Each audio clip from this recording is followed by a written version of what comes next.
नमस्कार, जय शिवराय मित्रांनो स्वागत आहे तुमचं नवीन व्हिडिओ नवीन अपडेटमध्ये।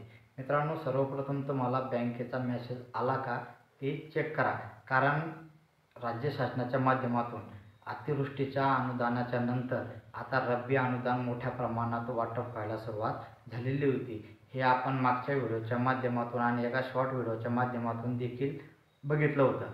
मित्रांनो, 7 नोव्हेंबर 2025 रोजी मोठ्या प्रमाणावरती रब्बी अनुदानाचं वितरण करण्यात आलेलं होतं, पण त्याच्यापेक्षा जास्त म्हणजे काही शेतकऱ्यांना ते अनुदान मिळालेलं होतं, तर बऱ्याच अशा शेतकऱ्यांना ते अनुदान अद्यापपर्यंत मिळालेलं नव्हतं। मित्रांनो, काल 10 नोव्हेंबर 2025 रोजी म्हणजे 3-3:30-4 वाजेच्या नंतर हे अनुदान शेतकऱ्याच्या खात्यावरती वितरित व्हायला सुरुवात झालेली होती आणि आज 11 नोव्हेंबर 2025 रोजी मोठ्या प्रमाणावरती शेतकऱ्यांना हे रब्बीचं अनुदान वितरित झालेलं आहे। मित्रांनो, हे अनुदान वितरित होत असताना काही शेतकऱ्यांना हे अनुदान 2 टप्प्यामध्ये येते।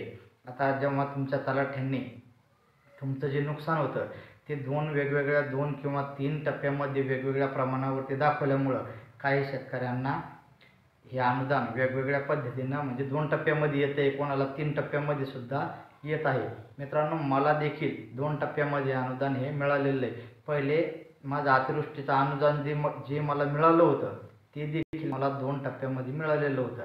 म्हणजे मला पहिल्यांदा 11,900 रुपये आणि त्याच्यानंतर आज 5,100 रुपये या प्रमाणामध्ये मला 1.5 हेक्टरच्या वरती माझं थोडं म्हणजे 1 हेक्टर 60 गुंठ्याचं अनुदान मला बरोबर परफेक्ट 10,000च्या हिशोबानं जे राज्य शासनाच्या माध्यमातून 3 हेक्टरच्या मर्यादेमध्ये घोषित करण्यात आलेलं होतं त्याच पद्धतीनं मला माझं अनुदान जमा झालेलं आहे। म्हणून तुमचं देखील तुम्हाला जर बँकेचा मेसेज, कारण बऱ्याच अशा बँका आहेत नॅशनलाइजसुद्धा की त्या बँकेचे मेसेज शेतकऱ्यांना येत नाहीत आणि त्यांना असं वाटतंय की आम्हाला रब्बीचं अनुदान जमा झालेलं नाही।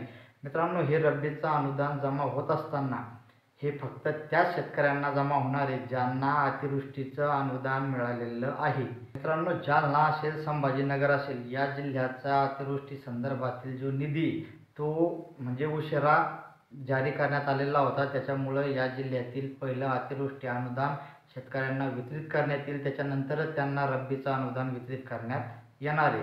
त्याच्यानंतर बुलढाणा असेल, आज बुलढाण्याचं असेल, त्याच्यानंतर वाशिम असेल, अकोला असेल, अमरावती असेल, नागपूर असेल, या जिल्ह्यातील मोठ्या प्रमाणावरती रब्बीचं अनुदान आज मोठ्या प्रमाणावरती वाटप करण्यात आलेलं आहे। त्याच्यामुळं तुम्हाला मेसेज आला की नाही, नसेल आला तर तुमच्या बँक खात्यामध्ये एक वेळेस चेक करा, तुम्हाला हे अनुदान जमा झालेलं असेल।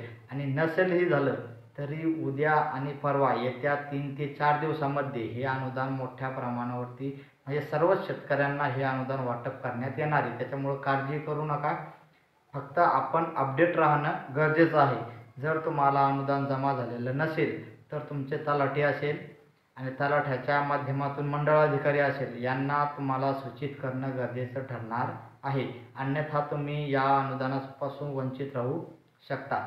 मित्रांनो, जे सामायिक क्षेत्र आहे त्या क्षेत्रासाठी तुम्हाला तुमच्या तलाठीशी संपर्क करून तुम्हाला जे काय डॉक्युमेंट असतील ते देणं गरजेचं आहे। आणि सर्वात महत्त्वाचं म्हणजे अजूनही बऱ्याच शेतकऱ्यांनी फार्मर आय डी काढलेले नाही आहेत आणि ज्या शेतकऱ्यांनी फार्मर आय डी काढलेले नाहीत त्या शेतकऱ्यांना KYC करावी लागणार आहे आणि त्याच्यासाठी तुम्हाला तुमच्या तलाठ्याकडं डॉक्युमेंट देणं गरजेचं राहणार आहे, ज्यामध्ये तुमचं पासबुक असेल आणि इतर जी शेतीची माहिती 7/12 वगैरे असेल, त्याच्यानंतर तुम्ही पीक पाहणी केलेली असणं गरजेचं आहे। या गोष्टी तुम्हाला तलाठ्याकडे जमा करावं लागणार आहे। त्याच्यानंतर तुम्हाला विशिष्ट क्रमांक विकी क्रमांक 1 मिळेल, त्याच्या अंतर्गत तुम्हाला KYC करावे लागेल, त्याच्यानंतर तुमचं अनुदान जमा होणार आहे। त्याच्यामुळं जे काही सामायिक क्षेत्राचं असतील त्यांना हे अनुदान पडायला उशीर होऊ शकतो, पण ज्या शेतकऱ्यांचे फार्मर आय डी जनरेट झालेले आहेत, निघालेले आहेत, अशा शेतकऱ्यांना हे अनुदान काहीही प्रोसेस न करता त्यांच्या खात्यामध्ये जमा व्हायला सुरुवात झालेली आहे। बऱ्याच शेतकऱ्यांना हे अनुदान जमा झालेलं आहे। चला मित्रांनो, ही होती एक छोटीशी अपडेट। चला भेटू अशाच नवीन माहितीसह पुढील व्हिडिओमध्ये। तोपर्यंत जय हिंद, जय महाराष्ट्र।